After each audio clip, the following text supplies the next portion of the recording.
Good morning students.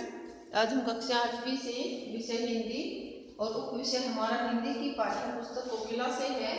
पाठ number 18 Panchavati जो कि कविता, इसको हम पढ़ चुके हैं अच्छे से।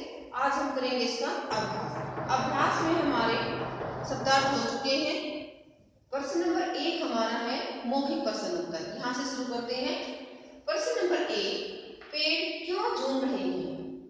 उत्तर, पेड़ मंद मंद हवा के झोंकों से झूम रहे हैं।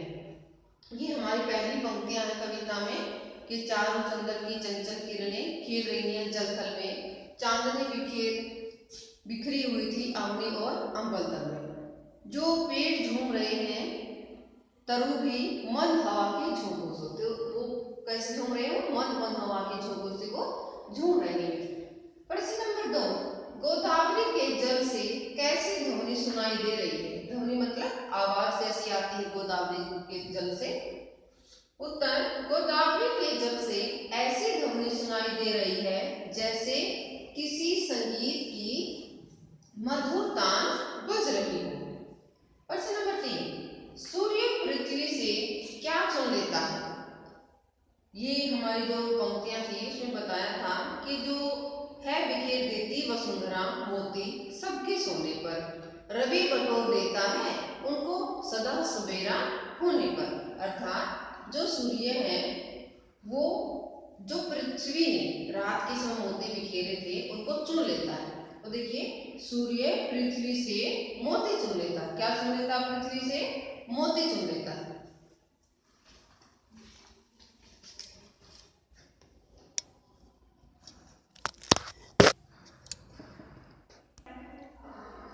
देखिए स्टूडेंट्स, ये जो हमारा प्रश्न नंबर 1 है ये हमने कर लिया है अभी। प्रश्न नंबर 2, आपको ये कविता लय में गानी है, यानी इसको याद करना है और इसको आपको फिर अपने पेरेंट्स को इसको सुनाना है आपको। प्रश्न नंबर 3 है, कविता के आधार पर पंक्तियां पूरी कीजिए।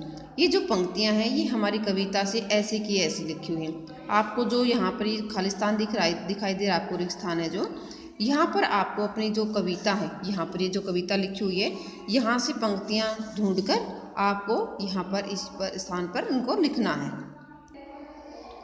प्रश्न नंबर 4 देखिए, निम्नलिखित प्रश्नों के संक्षिप्त उत्तर दीजिए।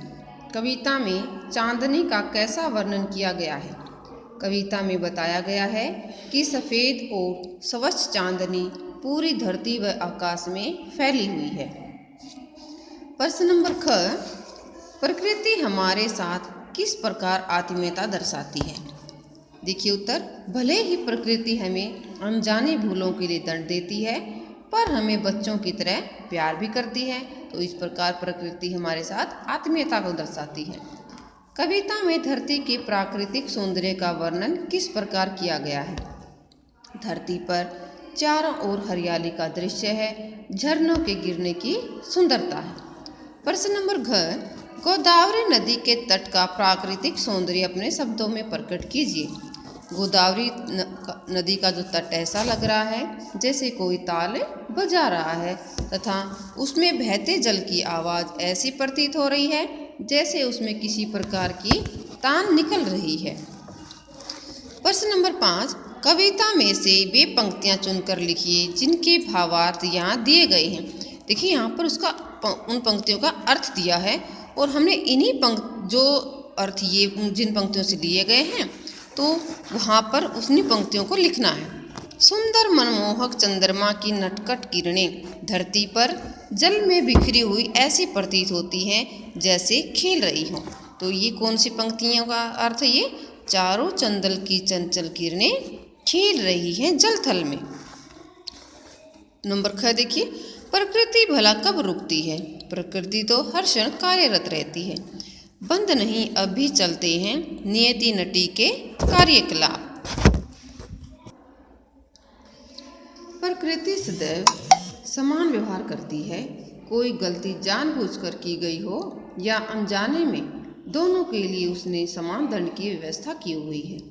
अनजानी भूलों पर भी वह अदय दंड तो देती है। अब देखिए नेक्स्ट प्रश्न है, भाषा ज्ञान से है। निर्जीव वस्तुओं का लिंग भी निर्धारण होता है।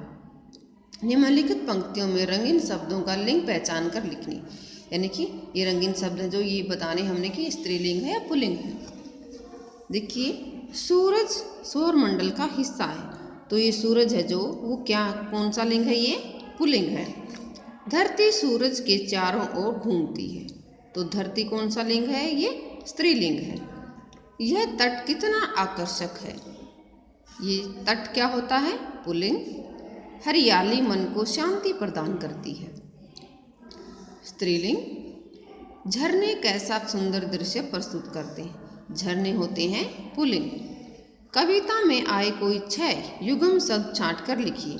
जल थल, कल कल, अम्बल तल, जहाँ तहाँ, कार्यकलाप, एक एक। प्रश्न नंबर 8, दिए गए शब्दों के 2-2 तुकांत शब्द लिखिए। जो आप इंग्लिश में पढ़े होंगे आप लोगों ने राइमिंग वर्ड्स, तो उनको हिंदी में तुकांत शब्द बोलते हैं। हरियाली, हरियाली के तुकांत शब्द बनेंगे मतवाली, इकताली। वसुंधरा, ककहरा, किरकिरा। धरती, भरती, करती। चुपचाप, अलाप, मिलाप। अनजाने, पहचाने, सुनाने। अब इन शब्दों को लय में पिरोने की कोशिश कीजिए। प्रश्न नंबर 9 है हमारा, पंक्तियों में कौन सा अलंकार है और किस कारण। जहाँ तहाँ झाड़ी में गिरती है झरनों की झड़ी यहाँ। देखिए, बार बार झ झ झ और झ। इन पंक्तियों में झ वर्ण की आवृत्ति 1 से अधिक बार हो रही है, इसलिए यहाँ अनुप्रास अलंकार है। यानी जहाँ पर एक ही वर्ण की आवृत्ति 1 से अधिक बार होती है वहाँ पर अनुप्रास अलंकार होता है। और इन पंक्तियों में भी झ वर्ण की आवृत्ति 1 से अधिक बार हो रही है, तो इसलिए यहाँ पर अनुप्रास अलंकार है। तो स्टूडेंट्स, ये हमारा जो अभ्यास है पुस्तक का, आपको अपनी पुस्तक पर राइट करना है और उसके बाद इसको लर्न भी करना है।